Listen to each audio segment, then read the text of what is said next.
no electronic transmitters. Nobody had 420 milliampere or 1 to 5 volt. Never heard. It's only 3 to 15 psi. They had a ventilator plant, syngas compressor, all.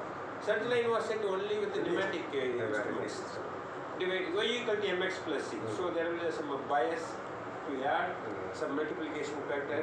So I used to set up the surge control system way back in 82, 83. So who knows next generation? So it will be when AI comes, even this communication cable will not be there. Can you start?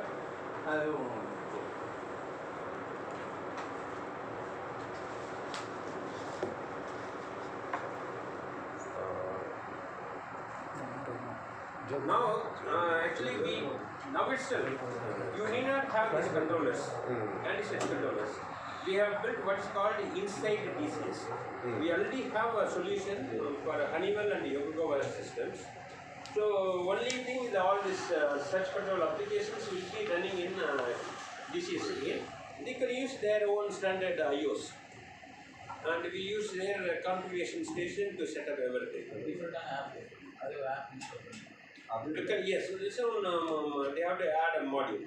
Then there's a license. So basically, you pay only for the license. The advantage is no need to have a separate operator. And for the operator, it will be a embedded single window. So in the process, like say level control, and then anti-switch control will all be inside in the same screen. So it's easier for them to control. இப்போ கூட நம்ம சர்வரில் இருக்குல்ல next generation சர்வரை இங்கே இருக்காது எல்லா கிளவுடில் நடுவில் எடுக்கணும் ஒன்லி டிரான்ஸ்மிஷன் மட்டும் தான் இருக்கும் அது ஒரு கொண்டு போயிடும்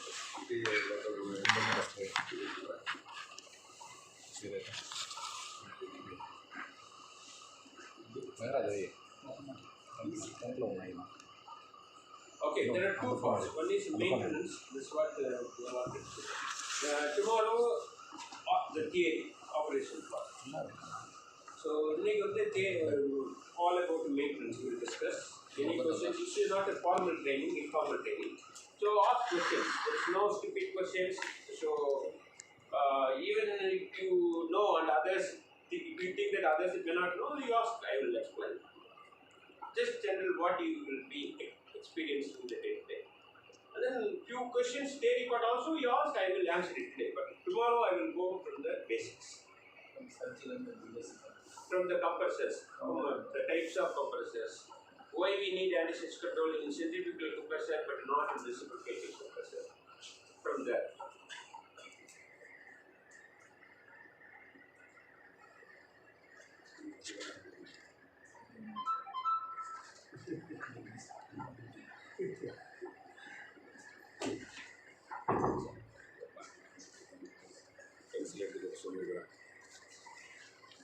paper So we have given on the electronic thumb drive. No? So when you open it, you will see this page, that document. So you click any of the product. These are the products currently we have, not the old ones. So this is the latest product. We call it a Series 6 or Prodigy system. This is what I am going to commission next month in Dominant. This is a multi-loop controller. And it has got a standard redundancy. And it's scalable. So we don't need to have all the calls. So depending upon your IO requirement. Here you not only have a controls. Use the person left. If there's any question you can interrupt. So this will have both controls and also logic. Instead of having controls in CCC and the logic in FCS or Tritronics, you can have everything here. And then they give a redundant communication, Ethernet communication also. This is there in the market for the last 6 years. And then this is single loop controller, what you have. This is the active product. This one is, before this one, this was the main product, multi-loop controller, Series 5. This also almost, it has got all the capabilities. So some problems is electronics outdated. This was introduced in 2000, so now it's 23 years old. And is a fan. There should be a fan to cool the electronics. And the fan stopwatch is within like a 15 minutes it will shut down the system. That was a very bottleneck. So if it fails, you may not have a time to respond, especially if it happens in the weekend or something like that. So that's why this design there is no fan. This was the FTA connections, all the IO connections you have to have a separate one. But here it's all connected here. This one is only for speed applications. Yeah. Usually like a pumps and other things. Not for compressor. Like utility, it's a low cost version. So like utility turbines. Other this speed controls. This product is not sold much. Earlier we had a series 4. The obsolete many customers they were feeling no you do something we want to have the same quick replacement. So we came out with this one. This is also multi-loop controllers but a duplex. That's our PC software, TrainView HML, where you can show the map, the trends, everything. This is our original series 4. Now this product we are not selling. The PC software now. It's a licensed one. Unfortunately, it is expensive. But if you purchase it, you can display the real time. Basically, the train tools for operators, the map is used for you the trends archive. So you can have a 2 months data in a high speed recording, 100 millisecond. Your DCS recording, I don't think it's so fast. Especially search events are very fast. Tomorrow I will explain. The search happens within 20 milliseconds. So that is high speed recording is there. By which you can troubleshoot why a machine search, why it trips things like. This is also a speed controller for utility turbine. This is for the overspeed trip. I recommend this one for this machine. You do not have the primary overspeed trip device. You have a mechanical, right? So the mechanical one you cannot precisely set, and even if you set it, it may not trip. Repeatability is very poor. Nowadays, all the new turbines they don't come with the mechanical overspeed. They go for this one ABA standard. See this 3 modules, 3 probes, independent. There's no common design. But the trip is based on 2 out of 3. At least 2 modules should detect overspeed to trip. In present setup, CCC controller, no speed controller, although you have 3 pickups inside, anyone going above the overspeed trip, it will trip the machine. This one we use for positioning steam valve, mostly, and also used in gas turbine, fuel control. This control loops time is 1 millisecond, ultra fast. Sir, the pickup high selection. So you have 3 pickups. Yeah? Okay. It selects the median one. Median. Okay. Out of 3, all 3 are good. It selects the median one. Suppose 1 probe fails, it selects the higher of the probe. And then if 2 probes fail, still it runs with 1 single probe. All 3 probe fail, it trips the machine.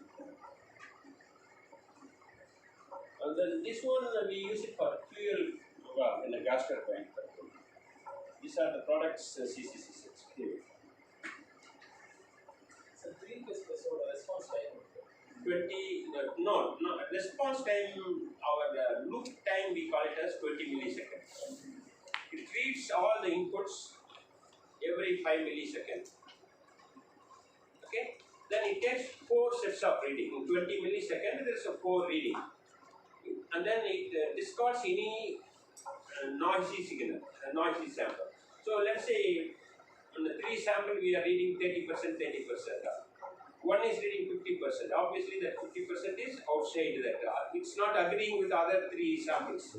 So it discards that one, and the other 3 samples it takes average. Then it calculates the deviation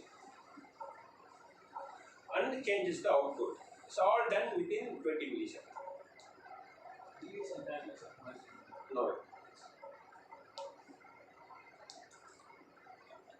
because your transmitter update is, it matters. Like a Rosemount 3051 update rate is about 80 milliseconds fastest. I don't know about Honeywell and ABB. See, for the search control is because it's a very fast process. The update should be very quick.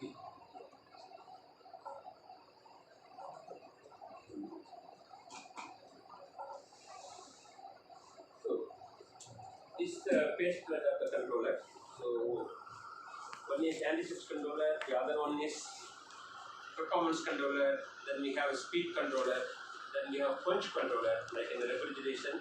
To cool this, we have a punch controller. The beauty of the punch controller is no need to give a set point. It calculates the set point based on the pressure and the temperature.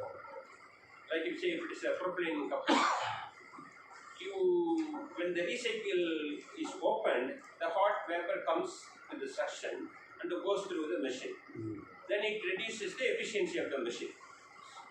So the cooler is better, right? But then if you cool too much, there may be a condensation in the knockout drum. So you have to find an optimum temperature.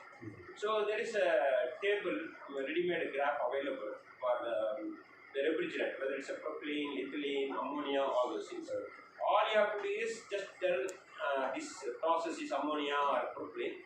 Then you have to connect to the pressure signal. And say like if it's a first stage quench, you have to connect first stage suction pressure and then the temperature signal. The Reliance, they have this, they love it. Always it is an auto. So it will not allow the liquid to condense in the knockout drum and raise the level. At the same time, it will cool enough to improve the efficiency of the compressor. So this is punch control. Then we have in the steam turbine, we have a speed control and extraction pressure control. Many turbines, they may have extraction pressure, so it will control both the speed as well as extraction pressure. Then if it's a gas turbine, we control the fuel and also the nozzle. These are the applications. So gas turbine, what we are In gas turbine, we can use these controllers to control the fuel and then also to control the nozzle. Some gas turbines comes with the nozzle between the power turbine and the gas generator. Like in GE machines, they have a nozzle control. So basically, it deflects the hot air going to this one, so it changes the performance of the machine a bit.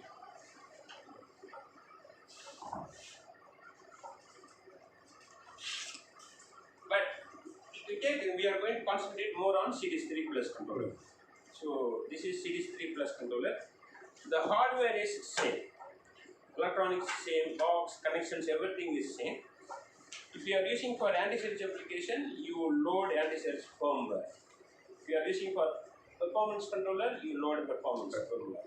Punch control, another firmware. Speed, another thing. So only the firmware, the software you download determines whether you can use it for anti-surge or speed or extraction pressure.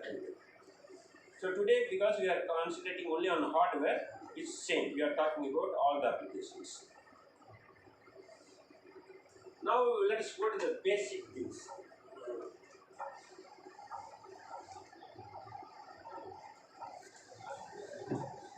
Any electronic device needs power, right, to run it.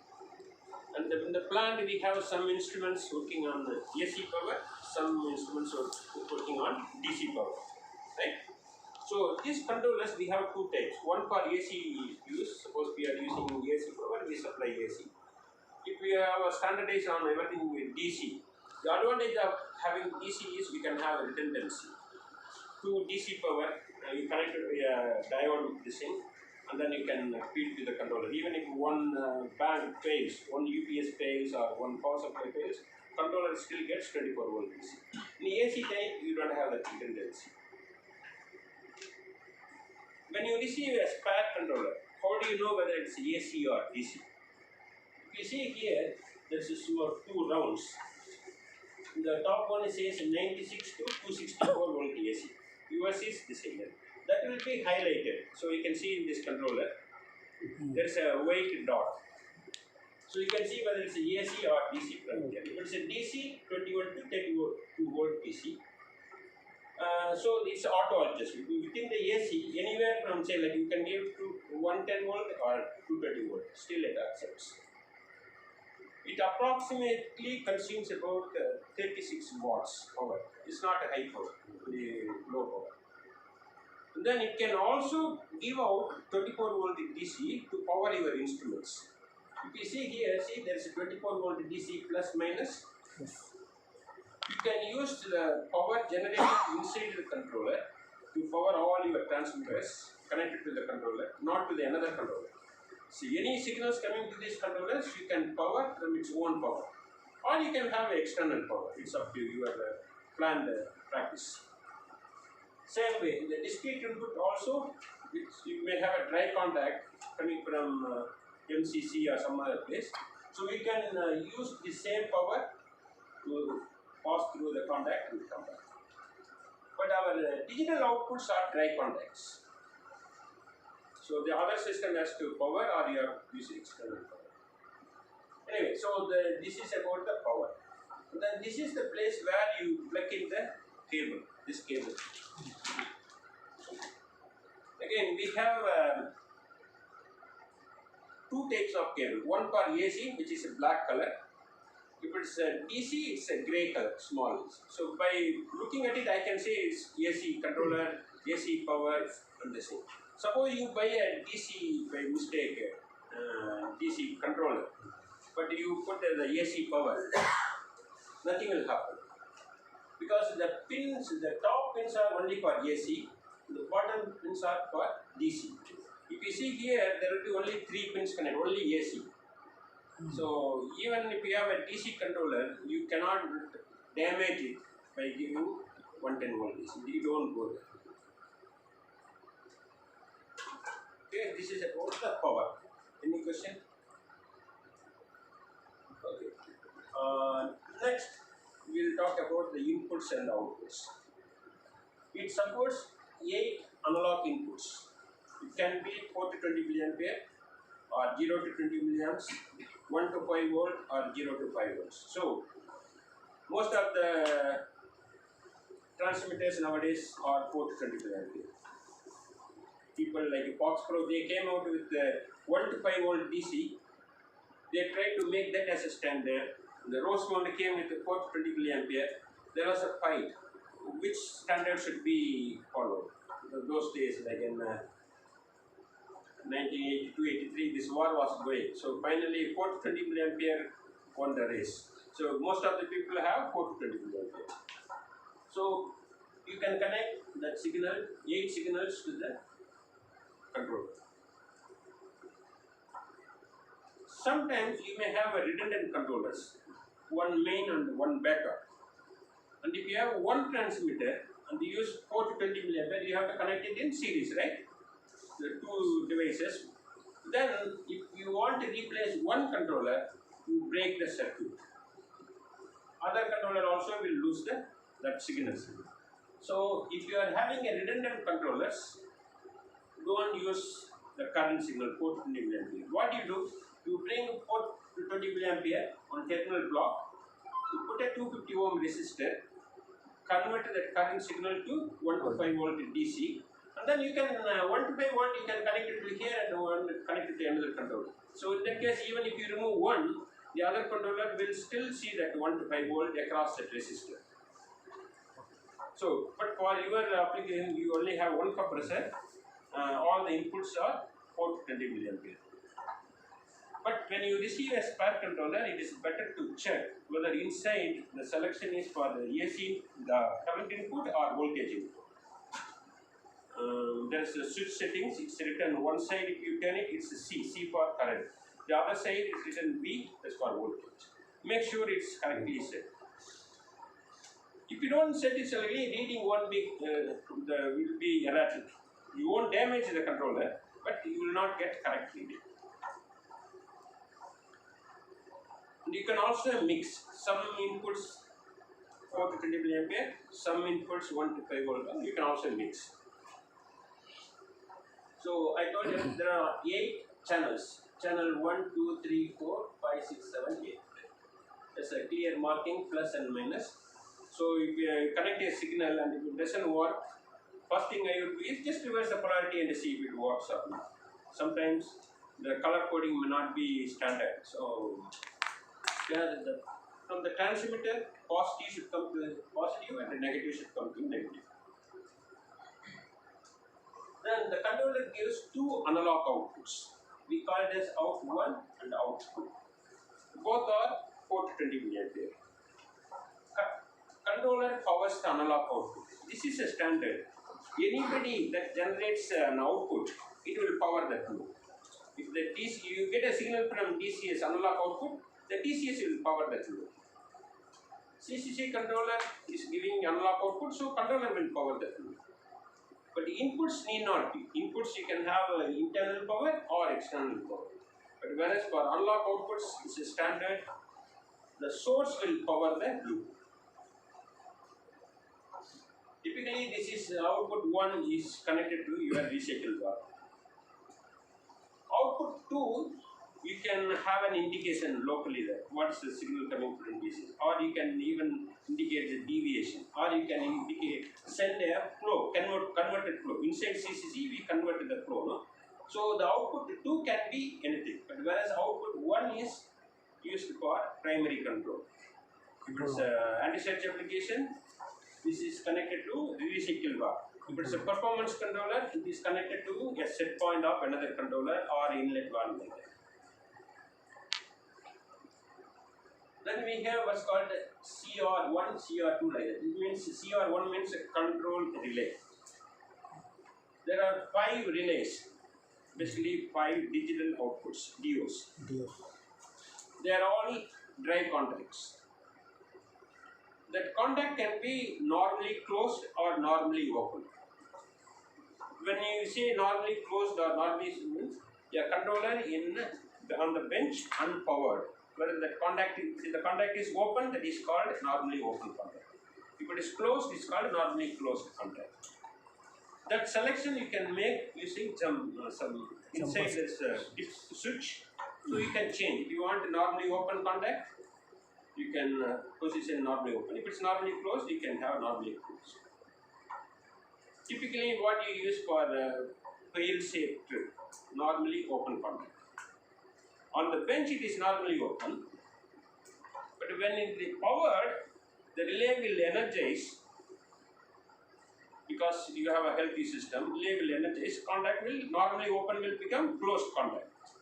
So when a trip occurs, it opens. So most fail-safe this thing you normally use normally open contact. Anyway, you have a selection inside the controller. What is default setting? Default setting, the first contact will always come with normally open. That represents the controller power. When the controller is powered, healthy, I told you, no, it energizes. So the normally open contact will become closed contact. And if you are connected to the DCS, normally closed contact will go to DCS and says controller is healthy. If it fails, contact will open or wire open, you will get a normal. And the remaining all, the default is normally closed. We talked about analog inputs. We talked about analog inputs, analog outputs, discrete outputs, and then we have discrete inputs. You can see only one terminal for each input. So this is called a single-ended discrete inputs. You know about single-ended inputs, no? You have a marker?